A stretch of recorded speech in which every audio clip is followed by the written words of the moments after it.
In this video, I'm going to go over drawing organic form. When I talk about organic form, I'm really talking about objects that have a lot of curved moments to them.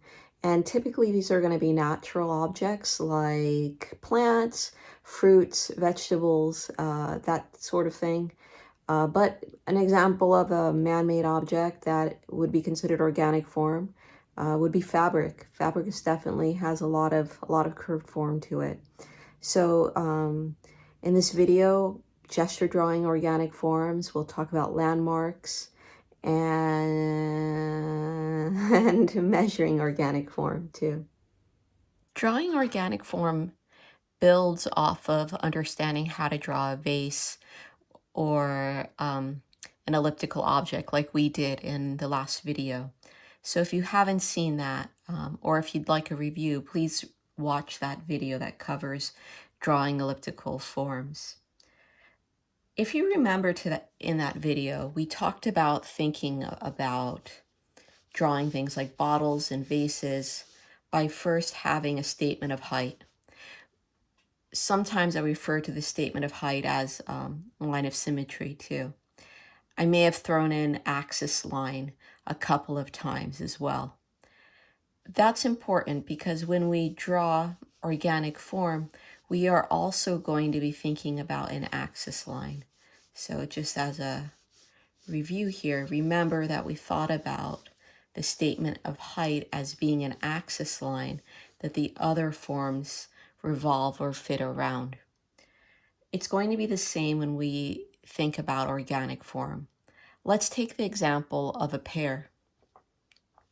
If I wanted to draw a pear, the first thing I'm going to do is think about an axis line. So I want you to imagine an axis line running through one end of the pear, the top of the pear, let's say, to the bottom of the pear.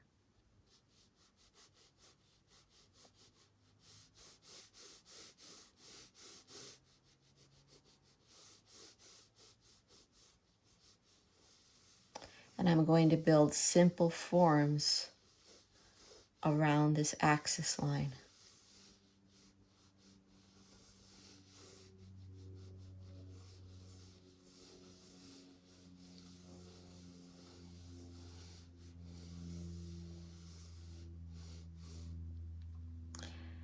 And that would be an example of using an axis line to draw simple organic form.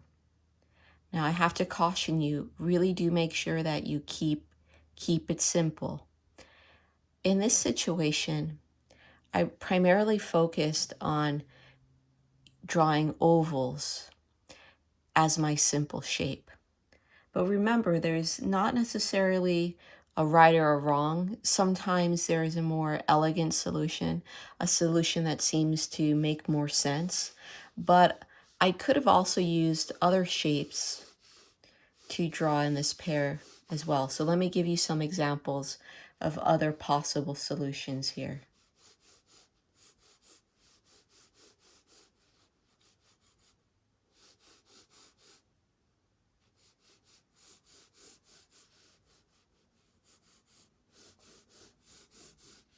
So here I am thinking about super simple shapes, triangle on the top, square-like form on the bottom. And how about one more example? Again, I do start with my axis line. Maybe in this situation,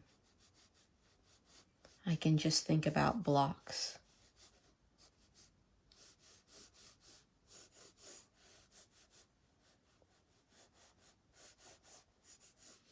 Kind of more chiseled shapes. Not necessarily easily identified as a rectangle or a triangle shape, but just a shape formed with straight edges. So these are different various solutions, not a right or wrong way, just perhaps one that seems to make a little bit more sense, or I should say a better, more elegant solution. In the past example, we were looking at a pear that was standing upright. Its axis was relatively easy to see. It was quite vertical. But what happens if we have a pear on its side? We can if we're totally lost, like we have no idea what to do or where an axis line would belong, we can take an angle measurement. Remember, closing your left eye, elbow is locked, and outstretching your arm to take an angle measurement from the stem to the bottom part of the pear. So here I am taking an angle measurement, just getting an idea of what this axis line could possibly, what angle it could possibly be. And now I'm going to form my simple shapes around my axis line. Just a general reminder when you gesture draw, remember that you are using the side of your pencil. It's a very common mistake to kind of fall back into older habits. So when you draw today, ask yourself, are you using your shoulder? Are you drawing on the side of your pencil?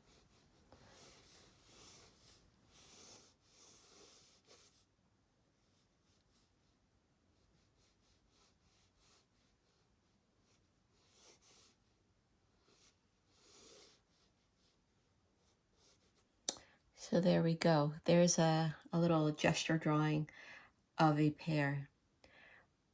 We're going to be following the same measuring techniques that we learned earlier. And you'll remember that those techniques are the perceptual grid. We already talked about measuring angles.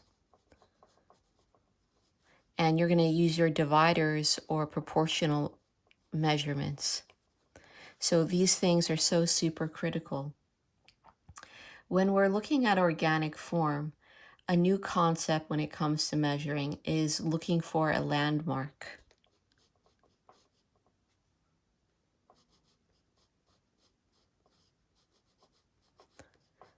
A landmark is something that is consistent and easily identifiable. So it could be, a landmark could be where the stem meets the fleshy part of the pear. It could be where there's an abrupt intersection right there. So it's something that is easily seen, that we can go back to consistently over and over again. This would not be a landmark, because how do we know that we could go to that spot, measure off of that spot consistently? There's too much, there's nothing here that's going to help us catch on or see in a consistent manner. So I try not to use a landmark that is in some just ambiguous spot of the curve. It should be something that is an endpoint or a clear shift or anything really that is clearly identifiable. It could even be a shifting color. So down below here, I think there might be room enough. No, let me switch the page so I don't feel cramped and I can draw bigger. Let's just have an imaginary scenario where we're going to be gesture drawing. Maybe just a box with some fruit.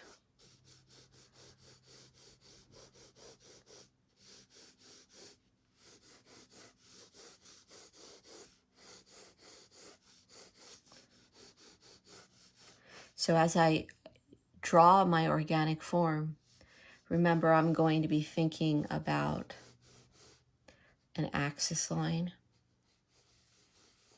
And then I'm going to be thinking about simple shapes.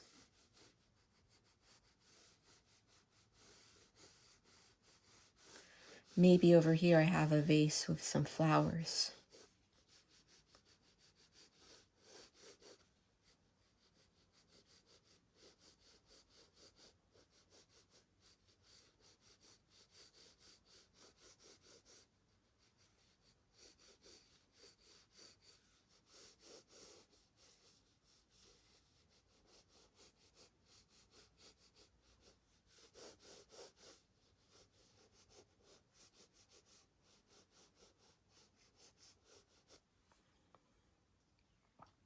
when I was drawing the vase in for flowers, I'm kind of thinking about the axis line really being the stem, and then these simple forms kind of resting on top of it. I want to now apply my measuring techniques. Now this is all invented, but I could start by saying, okay,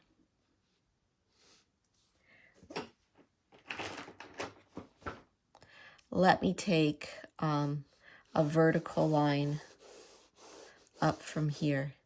Is it true that the tip of a flower is going to rest right on top of that line? If we were to take a horizontal measurement, is it true that this much of the vase is popping down there? If we were to take a horizontal line here, is it true that the top of the vase rests there? Looking again at this vertical line, is it true that there's approximately that much space from this line to the edge of the pear? We could take angle measurements. We could say, okay, how does this stem, if we were to take an angle measurement from the stem to the corner, does that line up correctly? We could say, okay, where the last part of the stem I see, how does that align, or what kind of angle does that make with the opening of the vase?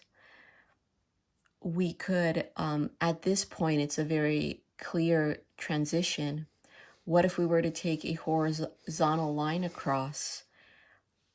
How does that relate to the stem? What's the distance like from there to there? If we were to take a vertical line down from there, what would the distance be like from there to there? So you see me applying the perceptual grid and angle measurements. I could even take the dividers and I could say, all right, this is going to be my unit of measurement. If I take this up one, what part of the pear does that intersect? If I take this up one more, is this approximately where the top of the pear should be? We could take this and bring it across. We got one. Does that intersect the pear in the appropriate spot?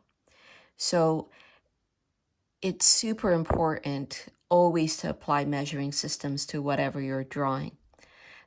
We talked again about landmarks, using landmarks. Another thing that you're going to hear me stress a lot through the course of any kind of gesture drawing is keep it simple. Keep it simple. You may ask yourself, why is it important to keep the gesture drawing simple? Well, let's say that I didn't keep it simple. And I jumped ahead and I'm like, oh my gosh, I love these flowers. They're so beautiful. These petals, I really want to capture all of this great detail that I'm seeing.